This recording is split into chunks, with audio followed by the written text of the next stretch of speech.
Hello बच्चों, pre medico YouTube channel पे आपका स्वागत है। मैं हूं डॉक्टर अनुज विश्वकर्मा। बेटा, आज के इस वीडियो लेक्चर में हम एनटीए टेस्ट नीट का केमिस्ट्री का टेस्ट 97 डिस्कस करने जा रहे हैं। First question, electronegative of fluorine is more than either boron और phosphorus. What conclusion can be drawn from fact that BF3 has no dipole moment but PF3 does? Option A दे रहे हैं, BF3 is not spherically symmetrical but PF3 is। बेटा, अगर BF3 का आप ये निकालोगे तो इसका हाइब्रिडाइजेशन ये होगा sp2, और sp2 होने की वजह से ये क्या होगा, ट्राइएंगुलर प्लेनर। ठीक है, और ट्राइएंगुलर प्लेनर होने की वजह से अगर मान लो इन दोनों का डाइपोल मोमेंट इस साइड आता है, अगर इसका डाइपोल मोमेंट मान लो फ्लोरीन इलेक्ट्रोनेगेटिव है तो डाइपोल मोमेंट की डायरेक्शन ये होगी। सभी क्या है, प्लेनर है, तो सभी के बीच बॉन्ड एंगल कितना होगा, 120 का। तो बेटा इन दोनों का रिजल्टेंट इधर आ जाएगा और इस फ्लोरीन का जो वो डाइपोल मोमेंट है वो इधर आ जाएगा। अल्टीमेटली ये दोनों दूसरे को कैंसिल कर लेंगे तो ये क्या हो जाएगा, नॉन पोलर हो जाएगा। ठीक है, जब नॉन पोलर हो जाएगा तो रीजन क्या ये पता चल गया। बस अब देख लेते हैं।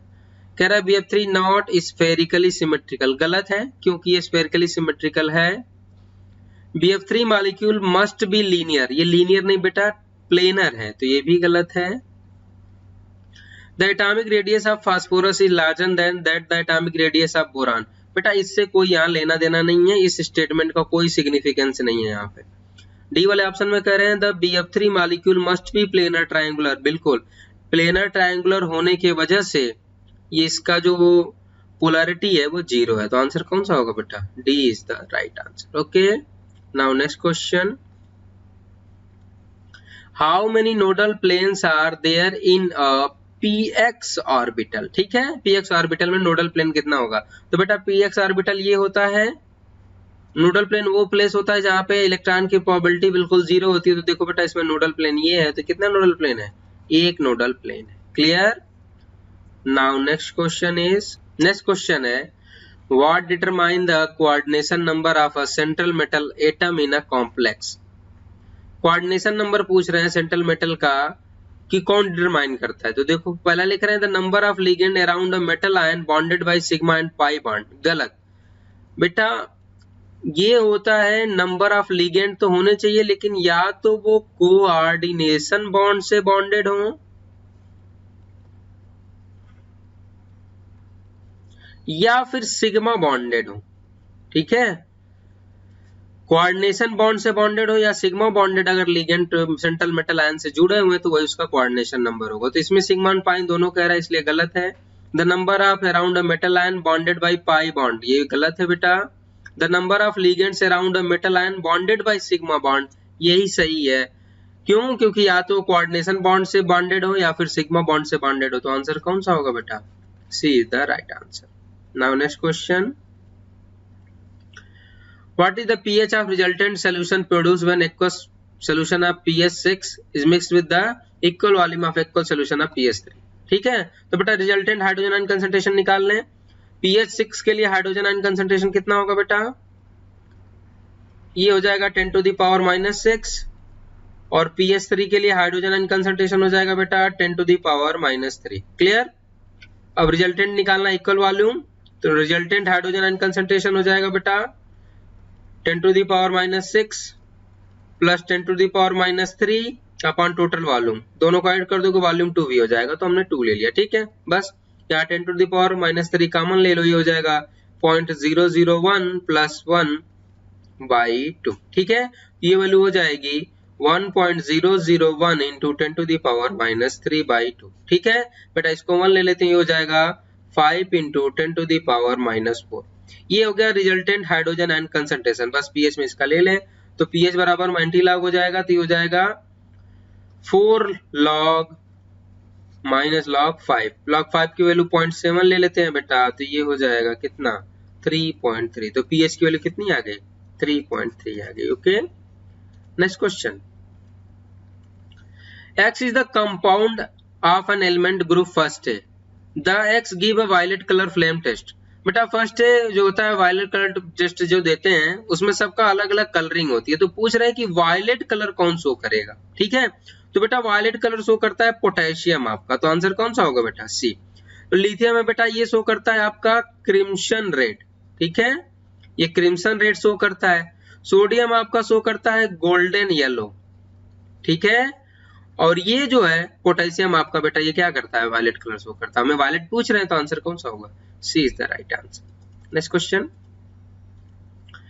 ब्लिसन test is use for determination of. बेटा ब्लिसन टेस्ट होता है हैलोजन के डिटर्मिनेशन के लिए। ठीक है, हैलोजन टेस्ट के लिए इसको यूज करते हैं। इसमें हम पर्टिकुलर हैलोजन को तो नहीं बता पाते, इसमें हम क्या करते हैं कॉपर वायर को हीट करते हैं फ्लेम के ऊपर, तो अगर हैलोजन होता है तो कॉपर हैलाइड का वोलेटाइल हैलाइड हमें अलग अलग कलर में मिलता है। ठीक है, तो यहाँ जो होता है ब्लिसन टेस्ट यूज किया जाता है हैलोजन के लिए। और इसमें से देख लो बेटा हैलोजन कौन है, ये हैलोजन है, तो आंसर कौन सा होगा, B is the right answer. Next question, on what basis the element are arranged in the modern periodic table। modern periodic table बेटा आपको पता है कि increasing atomic number के ऊपर बेस्ड है, तो आंसर कौन सा होगा, C is the right answer. Next question, if doubling the concentration of reactant A rate increases 4 times। मतलब अगर concentration A को हम 2 times कर रहे हैं, ठीक है, तो जो रेट है वो 4 टाइम्स हो जा रही है। ठीक है, रेट कैसी हो जा रही है बेटा 4 टाइम्स। ठीक, फिर कह रहा है कि अगर इसके कंसंट्रेशन को हमने 3 टाइम्स किया तो रेट कैसे हो गई 9 टाइम्स हो गई। ठीक है, तो पूछ रहे हैं कि बताओ बेटा उसका ऑर्डर क्या होगा। ठीक है, तो बेटा ये कौन सी ऑर्डर ऑफ रिएक्शन होगी, ये सेकेंड ऑर्डर होगी।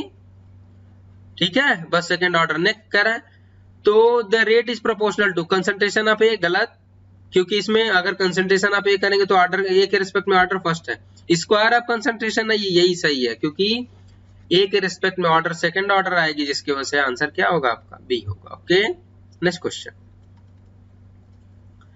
Calculate the weight of aluminium deposited when a current of 5 faraday is pass through a solution of aluminium tripositive ion. बेटा आपको पता है कि number of faraday passed equal to होता है gram equivalent of metal deposited. ठीक है,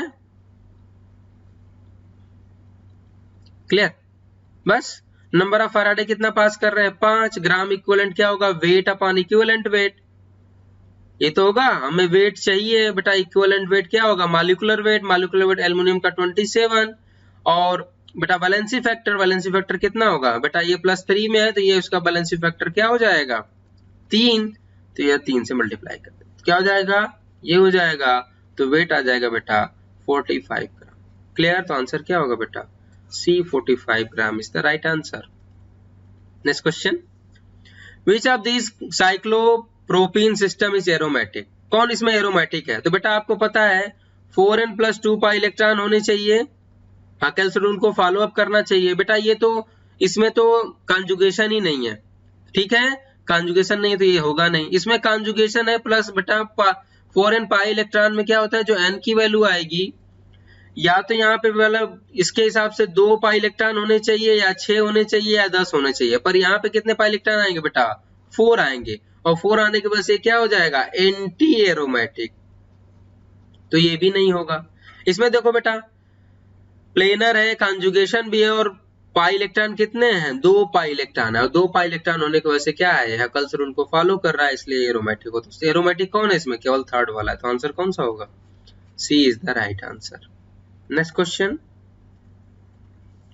synthetic fibre है वेरी स्ट्रॉन्ग फोर्सेस बिकॉज, बेटा सिंथेटिक फाइबर कौन से होते हैं, कंडेंसेशन पॉलीमर को हम कहते हैं सिंथेटिक फाइबर, और कंडेंसेशन पॉलीमर में आपको पता है हाइड्रोजन बॉन्डिंग की वजह से क्या होते हैं ये वेरी स्ट्रांग होते हैं, तो आंसर क्या होगा, they have linear molecule interlinked with force like hydrogen bonding, इसमें हाइड्रोजन बॉन्डिंग पाई जाती है। Okay, next question, for a given reaction N2 plus 3H2 2Ng which carry out in the constant temperature and pressure, if delta H enthalpy, delta U is the internal energy change for the reaction, then what will be the expression is correct। बेटा आपको पता है delta U equal to होता है delta H minus delta N G R T. बस इस reaction के लिए डेल्टा एन जी की वैल्यू क्या हो जाएगी, ये हो जाएगी बेटा आपकी क्या, प्रोडक्ट की गैसेस प्रोडक्ट कितने हैं 2 और रिएक्टेंट कितने हैं बेटा 3 और ये 4, तो हो जाएगा डेल्टा एन जी की वैल्यू -2। ये वैल्यू यहाँ पुट आउट करते हैं तो क्या हो जाएगा डेल्टा एच बेटा माइनस माइनस है प्लस हो जाएगा 2RT। ठीक है डेल्टा यू, तो यहां से पता चल रहा है कि डेल्टा यू की वैल्यू डेल्टा एच से ज्यादा है, तो आंसर कौन सा होगा बेटा C, delta U is greater than delta H. Next question, Which reagent can be used to oxidize aldehyde? बेटा देखो टॉलेंस भी यूज करते हैं, फेलिंग भी यूज करेंगे, बेंडिक्ट भी, सभी यूज करते हैं एल्डिहाइड को ऑक्सीडाइज करने के लिए। Okay next question, Which is correct about crystalline solid? Crystalline solid के लिए पूछ रहे हैं कि कौन सा स्टेटमेंट करेक्ट है। Changes abruptly from solid to liquid when heated, ये कह रहे हैं क्रिस्टलाइन सॉलिड जब सॉलिड से लिक्विड हो जाता है जब इसको हम वो हीट करते, तो बेटा ये स्टेटमेंट तो सही है। High no defining melting point, गलत बेटा, इसमें मेल्टिंग पॉइंट डेफिनिट होता है। Undergo deformation of its geometry easily, बेटा ये इजिली डिफॉर्माइट नहीं होते हैं, इनको स्ट्रांगली हीट करना पड़ता है। हैज एन इरेगुलर, बेटा ये रेगुलर होते हैं, तो ये भी गलत है, ये भी गलत है, स्टेटमेंट यही सही है, तो आंसर कौन सा होगा, ये is the right answer. Next question, methyl orange is used an indicator in acidic base titration, it give, बेटा जो मिथाइल ऑरेंज होता है ये एल्कलाइन मीडियम में बेटा येलो कलर का होता है, और एसिडिक मीडियम में मतलब बेसिक मीडियम में येलो कलर का होगा बेटा, और एसिडिक मीडियम में ये रेड कलर का होता है, तो आंसर कौन सा होगा बेटा D, yellow colour in alkaline medium and red colour in acidic medium. Next question, In which of the given compound sulfur has highest oxidation state? Highest oxidation state पूछ रहे हैं बेटा, इसमें सल्फर का ऑक्सीडेशन स्टेट कितना होगा +4, इसमें निकालोगे बेटा +6, इसमें कितना हो जाएगा, ये हो जाएगा +2, और यहाँ पे कितना हो जाएगा बेटा, ये हो जाएगा बेटा 2.5 प्लस।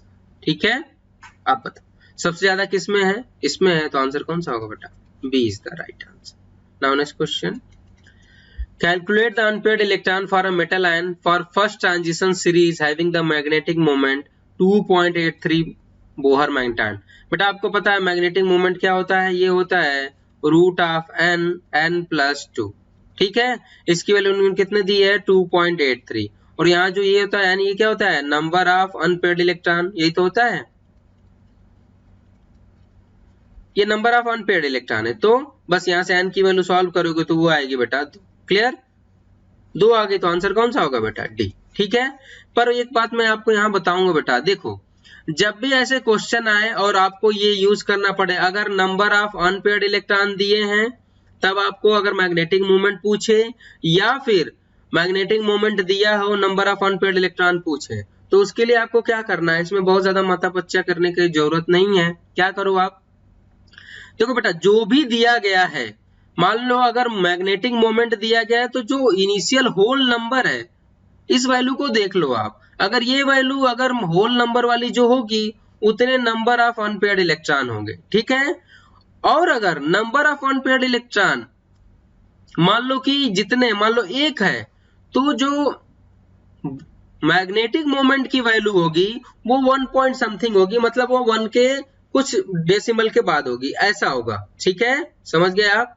मतलब कि अगर n की वैल्यू दी गई है तो जितने n होगा आपका जो मैग्नेटिक मोमेंट होगा वो भी उसी रेंज में होगा। अगर 1 पॉइंट समथिंग हो जाएगा अगर आपने n की वैल्यू 1 ली, अगर n की वैल्यू 2 ली तो देखो यहाँ पे 2 की वैल्यू लगने पे 2.83 हो गया। सेम हम इसका वाइसी वर्सा करेंगे, अगर मैग्नेटिक मोमेंट दिया है 2 तो 2 पॉइंट समथिंग दिया है तो बेटा उसका n की वैल्यू क्या हो जाएगी 2 हो जाएगी। ठीक है, बस ये वैल्यू आप ऐसे ही करके तेजी से कुछ क्वेश्चन को कर सकते हो। Okay, now next question, which method is used for concentration of bauxite ore, बेटा बॉक्साइड ओर के लिए क्या यूज करते हैं हम, लीचिंग यूज करते हैं, और लीचिंग को दूसरा नाम क्या है बेटा केमिकल सेपरेशन, तो आंसर कौन सा होगा बेटा C is the right answer. Next question, what are the percentage S character of hybrid orbital in methane, ethane and ethyne, बेटा मीथेन ये होता है, इथीन ये होगा बेटा, और इथाइन ये हो गया। ठीक है, बस इसका हाइब्रिडाइजेशन निकाल लें, परसेंटेज एस कैरेक्टर अपने आप समझ में आ जाएगा। इसका हाइब्रिडाइजेशन बेटा sp, इसका sp2 और इसमें sp3। ठीक है, इसका परसेंटेज एस कैरेक्टर कितना होगा बेटा 25%, इसका 33.3% और इसका बेटा कितना होगा 50%। बस देख लो, तो 25, 33, 50 आंसर कौन सा होगा बेटा, A is the right answer. Next question, methyl alcohol, ethyl alcohol and acetone were heated with the iodine and sodium hydroxide solution. Which substance give iodoform test? बेटा मिथेनॉल क्या होगा, ये होगा CH3OH, CH3CH2OH। बेटा ये होगा क्या आपका इथेनॉल, और एसीटोन ये होगा बेटा, यही तो होगा CH3। ठीक, अब इस पे क्या करा रहे हैं, ये किसकी रिएक्शन करा रहे हैं, sodium hydroxide with iodine. Iodine है, सोडियम हाइड्रोक्साइड है, तो ये कौन सी रिएक्शन है बेटा, हैलोफॉर्म रिएक्शन। और हैलोफॉर्म रिएक्शन में कह रहे हैं कौन सा हैलोफॉर्म रिएक्शन देगा, तो बेटा ये तो नहीं देगा, ये ग्रुप प्रेजेंट होता है तब हैलोफॉर्म रिएक्शन मिलती है, और अगर ये ग्रुप प्रेजेंट होता है तब हैलोफॉर्म रिएक्शन मिलती है। तो ये दोनों ग्रुप प्रेजेंट हैं, तो बेटा इथेनॉल भी हैलोफॉर्म रिएक्शन देगा और एसीटोन भी देगा। तो आंसर क्या होगा, ethyl alcohol and acetone is the right answer. ये दोनों क्या होंगे, ये हैलोफॉर्म टेस्ट देंगे। Next question, the type of hybridization involve in the metal ion of nickel. देखो निकल का अगर हाइब्रिडाइजेशन निकालो तो निकल डाई पॉजिटिव का बेटा 3d8, 3d8 करोगे तो ये होगा बेटा, ठीक है, इसकी अगर वो करो पेयरिंग करा दो तो ये हो गया। ठीक, यहां हो जाएगा बेटा 4s और ये हो जाएगा 4p। क्लियर। अब देखो कितने हैं इसमें लिगेंड 6 हैं, तो बेटा 6 लोग इससे पेयरिंग करेंगे, तो एक बॉन्ड ये इससे बनाएगा, एक बॉन्ड इससे, एक इससे, एक इससे, एक इससे। कितने हो गए 1 2 3 4 5 and here is the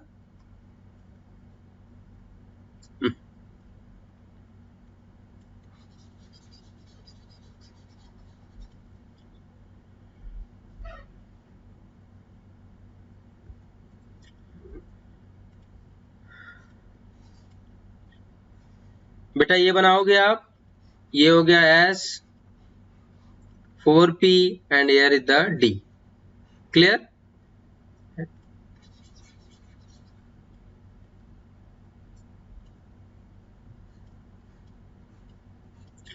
three D 8 है बेटा, स्ट्रक्चर ये होगा इसका। क्लियर। आपको पता है वाटर वीक फील्ड लिगेंड है, तो इसको इम्पटी ऑर्बिटल चाहिए, तो ये इम्पटी ऑर्बिटल S का ले लेगा, 3p का ले लेगा और बेटा 2d का ले लेगा। ठीक है, तो हाइब्रिडाइजेशन क्या हो जाएगा, मतलब ये ले लेगा और ये 3 ले लेगा और ये 2 ले लेगा, मतलब S p के 3 हो गए बेटा और d के 2 हो गए, तो हाइब्रिडाइजेशन क्या हो जाएगा sp3d2। क्लियर। आंसर क्या होगा बेटा, B is the right answer. Next question, which statement of the following is incorrect? Molecularity of reaction is always a whole number। सही है बेटा। Order and molecularity of a reaction need not to be same। ये भी सही है, कोई जरूरी नहीं है कि ऑर्डर ऑफ रिएक्शन और molecularity सेम ही हो। नेक्स्ट है ऑर्डर ऑफ रिएक्शन में भी 0। बिल्कुल बेटा, ये 0 भी हो सकता है, फ्रैक्शन में भी हो सकता है और निगेटिव भी हो सकता है। नेक्स्ट है order of reaction depend upon the mechanism of reaction. बेटा ये गलत है, order of reaction experimental value है, it is not a mechanism से इवॉल्व होने वाली वैल्यू, तो ये गलत है। तो आंसर कौन सा होगा बेटा, D is the right answer. Next question, arrange the given metal in the order of their reducing power, the standard reduction electrode potential of 3 metal A, B, C, R in the respectively।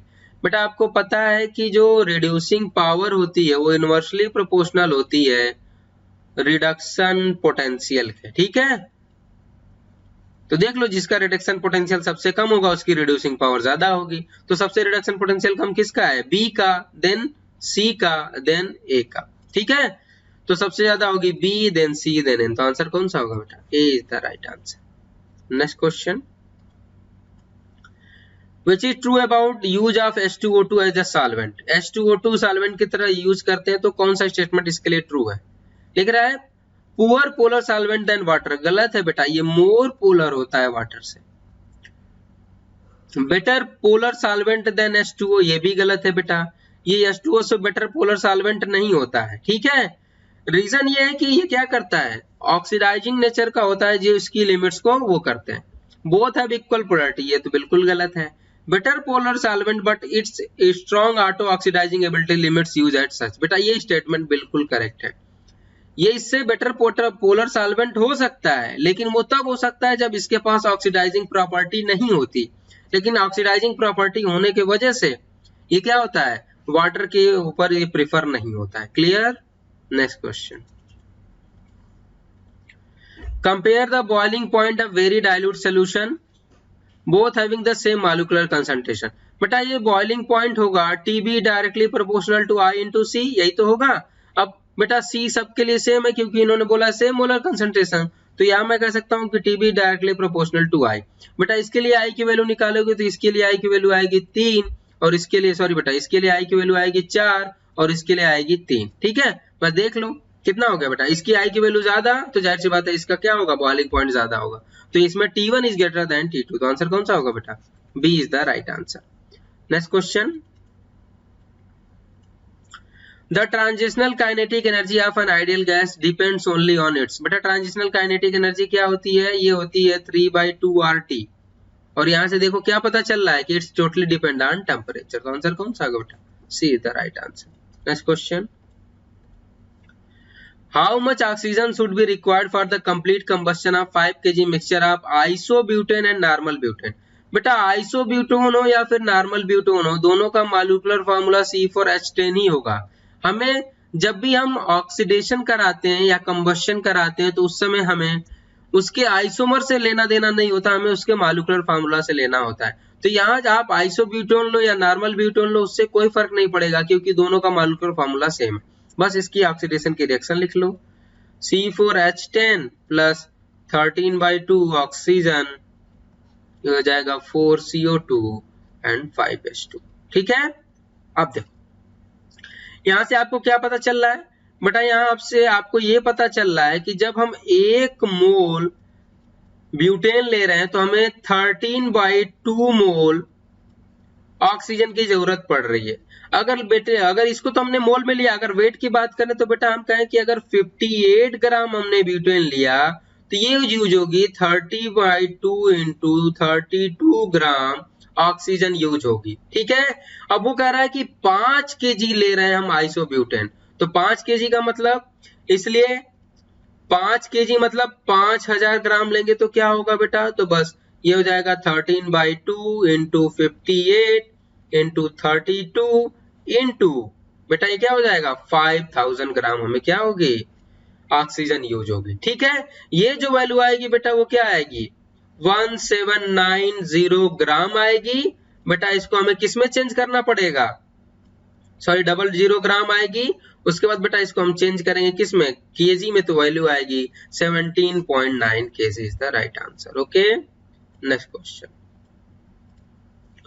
What is the correct equation for the Freundlich absorption isotherm theorem. बेटा यही होता है xm equal to k p के power 1/n। तो ये तो सही है फर्स्ट वाला। सेकंड वाला देखो, सेकंड वाले में क्या हो, देखो m को इधर लेके चले आए हैं तो ये भी सही है। थर्ड में क्या है 1/n का पावर है, उसको अगर आप ऊपर ले जाओगे तो माइनस पावर n होगा। तो बेटा तीनों सही है, तो आंसर कौन सा होगा बेटा डी। बेटा यहाँ पे मैं आपको एक चीज बताना चाहूंगा कि जब भी आपको आंसर दिखे क्वेश्चन में और जब भी इजी क्वेश्चन लगे चाहे टफ क्वेश्चन लगे, बेटा आपको हर एक ऑप्शन चेक करना है। अगर आपने जल्दीबाजी में इसको देख के टिक करके आगे चले गए तो बेटा फिर ये क्वेश्चन बहुत आसानी से गलत हो जाता है। इसलिए आपको चारे ऑप्शन पढ़ने, चाहे भले ही आपको क्वेश्चन कितना भी अच्छी तरह आता हो, ठीक है। Next question, product obtain on treatment of ammonia with excess of ethyl chloride. ठीक है बेटा, इथाइल क्लोराइड को यूज कर रहे हैं CH2Cl अमोनिया, और इसमें क्या है बेटा ये एक्सेस फॉर्म में है, और जब ये एक्सेस है तो आपको पता है इसमें क्या बनेगा बेटा, ये बनेगा टेट्रा एल्किल क्लोराइड। ठीक है, और वो कैसे बनेगा देखो, पहले क्या करेगा, एक मॉलिक्यूल इस पे अटैक करेगा, स्ट्रक्चर बन जाएगा। मैं बेटा इथाइल को इथी लिख दूं, ETNH2। इस पे वापस से क्या करेगा, ETCl ऐड करेगा, ये फिर से बनेगा बेटा ETNET और ये हो जाएगा H। वापस से इस पे बेटा ETCl ऐड करेगा और ये बन जाएगा ETNET और यहाँ पे हो जाएगा ET। ठीक है, फर्दर क्या होगा बेटा, इस पे फिर ETCl ऐड करेगा, ETCl ऐड करेगा तो ये हो जाएगा बेटा ETNET और यहाँ हो जाएगा ET और ये भी हो जाएगा बेटा ET। ठीक है, चूंकि इसने लोन पेयर इसको दिया है तो बेटा इसके ऊपर आ जाएगा क्या, पॉजिटिव चार्ज नाइट्रोजन के ऊपर और यहाँ हो जाएगा बेटा हैलोजन। तो अल्टीमेटली ये बनेगा। तो आंसर क्या होगा, tetra ethyl ammonium chloride is the right answer. ठीक है, इस क्वेश्चन में बेटा अगर ये एक्सेस में होता तब क्या बन जाता, तब इथाइल एमीन ही बनता बेटा। ठीक है, इथाइल एमीन का फॉर्मेशन होता जब ये एक्सेस में होता, लेकिन अगर ये एक्सेस में है तो क्वाटरनरी साल्ट बन जाएगा। Next, in an experiment addition of 5 ml of 0.6 molar BaCl2 to 10.0 ml of arsenic sulfate salt just cause the complete coagulation 34 hours. The fluctuating value of the effective ion. बेटा देखो, जो fluctuating value होती है ये होती है millimole of electrolyte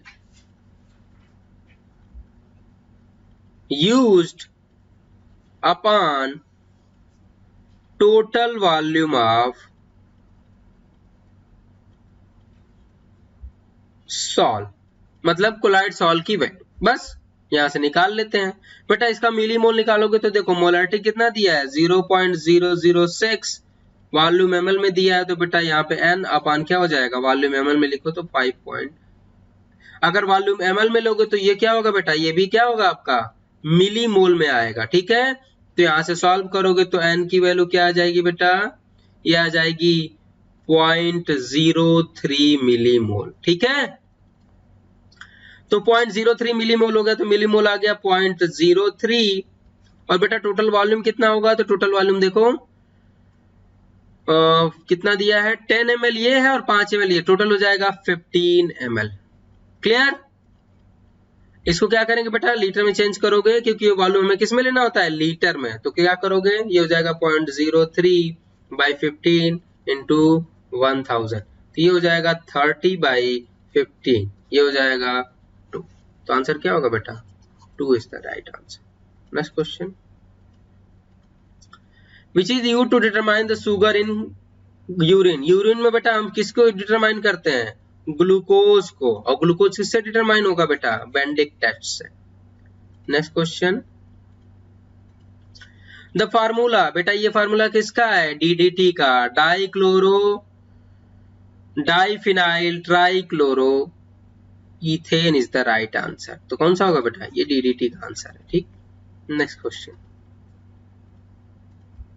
What should be the added to the plastic to change the hard to soft to really workable into new object? बेटा प्लास्टिसाइडर इसमें ऐड किया जाता है जो प्लास्टिक को यूजेबल बनाता है। Next question, which of the following reagent can be used to separate an acetamide to get methylamine? Acetamide से बेटा हमें क्या बनाना है, मिथाइल एमीन बनाना है।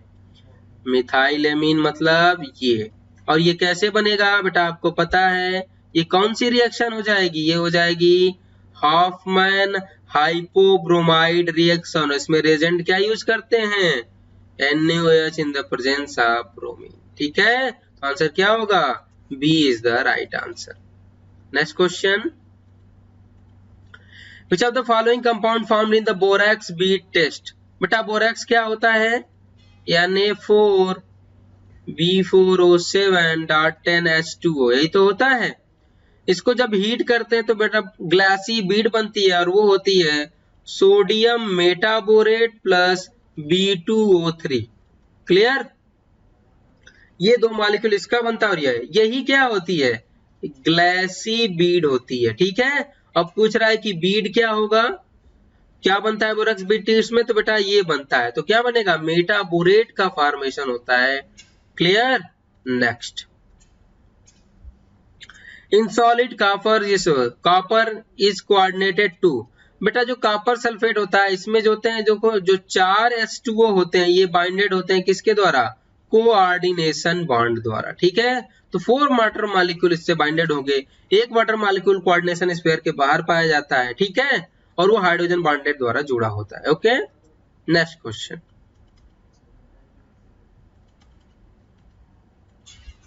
EMF of given below cell will not zero because, ये दिया गया और कह रहा है कि इसका EMF जीरो नहीं है। बेटा EMF जीरो तभी नहीं होगा, देखो सेम मोलर कंसंट्रेशन उन्होंने लिया है, हाइड्रोजन का भी सेम मोलर कंसंट्रेशन लिया और जो एसिड यूज कर रहे हैं दोनों का सेम मोलर कंसंट्रेशन यूज कर रहे हैं। तो बेटा इस एसिड से जो H की वैल्यू आएगी और इस एसिड से जो H की वैल्यू आएगी, अगर ये सेल वर्क कर रहा है इसका मतलब दोनों H की वैल्यू क्या होगी, अलग अलग होगी, तभी तो सेल वर्क करेगा, पोटेंशियल डिफरेंस जनरेट होगा तभी तो सेल वर्क करेगा। तो बात करते हैं ऑप्शन की। बेटा आपको पता है कि HCl क्या होता है, ये होता है स्ट्रॉन्ग एसिड। स्ट्रॉन्ग एसिड से तो इससे जो H+ आयन की वैल्यू आएगी वो बेटा आएगी 0.1, क्लियर। लेकिन आपको पता है एसिटिक एसिड है, ये वीक एसिड है, वीक एसिड है, तो जब ये डिसोसिएट होगा तो इस पे जो H आयन की वैल्यू आएगी बेटा वो क्या होगी, लेस देन 0.1 मोलर से होगी, क्योंकि पूरी तरह डिसोसिएशन होगा नहीं तो इससे थोड़ा कम आएगा, क्लियर। अब बात करते हैं पहला कर the pH of 0.1 molar HCl and 0.1 molar acetic acid not same, बिल्कुल सही है बेटा। जब हाइड्रोजन आयन कंसंट्रेशन की वैल्यू सेम नहीं हो तो pH सेम क्यों होगा, और जब ये वैल्यू डिफरेंट है इसी वजह से तो सेल वर्क कर रहा है, तो आंसर क्या होगा, A is the right answer, clear. बाकी से कोई लेना देना नहीं है बेटा, यहाँ सिर्फ कंसंट्रेशन डिफरेंस की वजह से ही ये सेल एक्ट कर रहा है। Okay, next question. Paramagnetic character of transition metal are due to, बेटा पैरामैग्नेटिक क्या होता है, अनपेयर्ड इलेक्ट्रॉन की वजह से, देख लेते हैं। The boiling point and melting point high, गलत। The presence of vacant orbital, बेटा नहीं। The presence of one or more unpaired electron in the system, बिल्कुल बेटा पैरामैग्नेटिक बिहेवियर होता है ड्यू टू अनपेयर्ड इलेक्ट्रॉन, वो चाहे एक हो या ज्यादा हो उससे नहीं मतलब है, पर अनपेयर्ड होना चाहिए, clear. Next question. The correct characteristics of chemical equilibrium at any reaction, chemical equilibrium के लिए पूछ रहे हैं कि कौन सा स्टेटमेंट सही है। कह रहे हैं म्यूचुअल अपोजिट रिएक्शन अंडरगोस, कह रहे हैं कि इक्विलिब्रियम पे दोनों तरफ रिएक्शन क्या होती है, जाती हैं। बेटा ये कुछ हद तक सही है, लेकिन और भी ऑप्शन देख लेते हैं। Concentration of reactant and resulting product are equal, गलत है बेटा। इक्विलिब्रियम पे ये कोई नेसेसरी नहीं है कि concentration of reactant and product बराबर हो, वो कंसंट्रेशन चेंज नहीं होगा, लेकिन ये जरूरी नहीं है कि दोनों बराबर हो। नेक्स्ट है velocity of mutual reaction become equal, बेटा ये स्टेटमेंट सही है, क्योंकि जो rate of formation of product जो होता है बेटा वो इक्विवेलेंट हो जाता है rate of formation of reactant के, ठीक है। दोनों रिएक्शन क्या हो जाती हैं, एक दूसरे की इक्विवेलेंट हो जाती हैं, जिससे क्या होता है नेट कंसंट्रेशन में चेंज कोई नहीं आता। तो ये स्टेटमेंट ज्यादा एक्यूरेट है एज कंपेयर टू बाकी के, ठीक है। तो आंसर क्या होगा बेटा, C is the right answer. Next question. Which concept has to best explain that orthonitrophenol is more volatile than paranitrophenol, बेटा orthonitrophenol ये होगा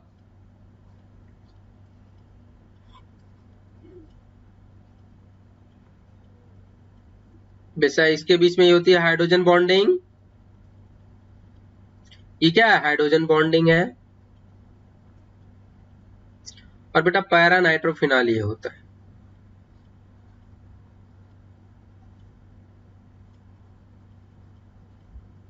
इसके क्या करता है ये बेटा, ये दूसरे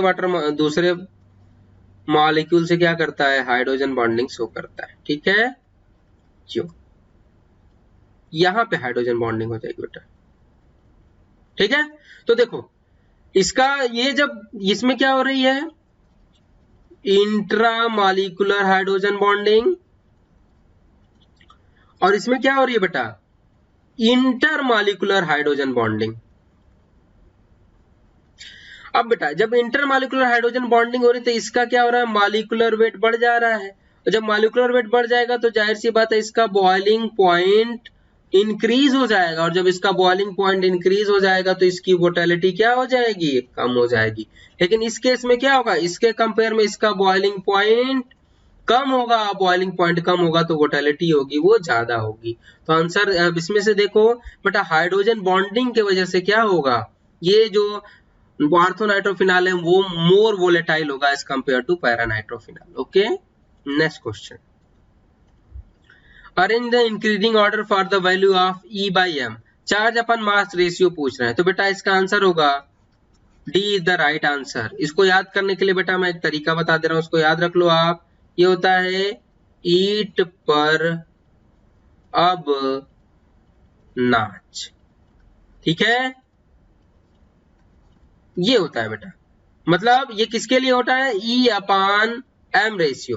बेटा E की वैल्यू और M की रेशियो जब आप इसको सॉल्व करोगे तो आ जाएगा, वो सोल्यूशन में आपको मिल भी गया है। मेरा फोकस वो नहीं है, मेरा फोकस ये है कि बेटा जब भी ये क्वेश्चन आएगा एज सच आएगा, एज सच आएगा तो आपको ये नहीं करना है कि लगे आप वो निकालने, इससे क्या होगा आपका टाइम किल होगा। मैं यहाँ पे आपको ये बताना चाह रहा हूँ कि जैसे ये क्वेश्चन है आपको ये बस याद हो ट्रिक, फट से आप आंसर करो और अगले क्वेश्चन पे पढ़ो, ठीक है। तो ईट पे नाच मतलब ये होगा बेटा इलेक्ट्रॉन, पर पी का मतलब प्रोटॉन, अब का मतलब अल्फा और एन का मतलब न्यूट्रॉन। ये होता है बेटा EM value, E by M की वैल्यू होती है। ये बस ट्रिक याद है, फट से आप आंसर करो और आगे पढ़ो। वैसे आप क्या करोगे, ई का चार्ज निकालोगे, ई बाई एम करोगे, फिर पी बाई पी का चार्ज अपना उसका मास, तो इसमें बेटा आपका टाइम जाएगा। अब मैं चाह रहा हूं कि आपका क्वेश्चन बचे, तो बेटा आप इसको याद कर लो। इसको याद करना आपने सुना होगा, ईटा पर नाचे, बस उस ईटा पर नाचे में क्या करो, बीच में अल्फा मतलब अब को ऐड कर दो बस। Okay, now next question, which is known as the oil of wintergreen। oil of wintergreen क्या होता है बेटा, मिथाइल सैलिसिलेट, और इसको किस में यूज करते हैं, बाम में यूज किया जाता है, ठीक है। Next question, Carius method is used for the determination of halogen if 0.0 gram organic compound gave 0.287 gram of AgCl the percentage of chlorine। Carius method percentage of chlorine क्या होगा बेटा, ये होता है 35.5 upon 143.5 into weight of AgCl upon weight of organic compound multiply into 100, यही तो होता है। बस वैल्यू पुट आउट कर लेते हैं, हो जाएगा 35.5 143.5 इंटू AgCl का वेट कितना है बेटा 0.099 ग्राम। सॉरी बेटा ये तो ऑर्गेनिक कंपाउंड का है, सॉरी ये हो गया, ये हो जाएगा 0.287 ग्राम, और ये वैल्यू कितनी है 0.099 ग्राम इंटू 100। जब बेटा इसको सॉल्व करोगे तो वैल्यू आएगी 71.71। तो आंसर कौन सा होगा, B is the right answer. Now next question, arrange the following salt increasing order of the pH of 0.1 molar solution. Salt दिए गए हैं बेटा, देखो एसिड का सबसे कम होगा, उसके बाद क्या होगा बेटा न्यूट्रल होगा, एंड देन बेसिक कैरेक्टर वाला होगा, यही तो होगा पीएच का ऑर्डर। बस देख लेते हैं, देखो बेटा यहाँ दिया NaCl, NH4Cl, NaCN और NaCl। बेटा NaCl क्या है, ये होगा न्यूट्रल, क्यों न्यूट्रल, इस वजह से होगा कि इसके जो साल्ट और ये जो बेस और एसिड है दोनों स्ट्रांग है। NH4Cl में क्या करेंगे, तो ये बेटा weak acid, sorry weak base strong acid का साल्ट है। NaCl बेटा स्ट्रांग बेस वीक एसिड का साल्ट है, और HCl बेटा क्या है, एसिड है। तो एसिड का पीएच तो सबसे कम होगा, तो सबसे कम होगा HCl का। अब बात करते हैं इसमें, तो इसमें सबसे ज्यादा किसका होगा, जो बेस वाला होगा। बताइए ये स्ट्रांग बेस है, वीक एसिड है, तो रिजल्टेंट सोल्यूशन क्या होगा, बेसिक होगा, और बेसिक होने की वजह से क्या होगा, NaCN का पीएच सबसे ज्यादा होगा, तो ये सबसे ज्यादा हो गया। अब बात करते हैं इन दोनों में, तो बेटा NaCl ये न्यूट्रल है, जबकि ये क्या होगा, एसिडिक होगा। तो आंसर कौन सा होगा, B is the right answer. Next question,